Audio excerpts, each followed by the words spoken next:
একজন পুরুষ যদি ছেড়ে যেতে চায় তাহলে তাকে আটকে নিও, হয়তো সে থেকে যেতে পারে।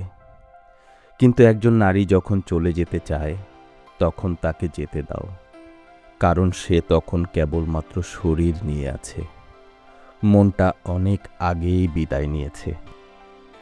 নারীর মন বদলালে তার চোখ, তার কথা, তার ব্যবহার সব বদলে যায়। আচরণে জন্ম নেয় অচেনা দূরত্ব, তখন আর যুক্তি কাজ করে না।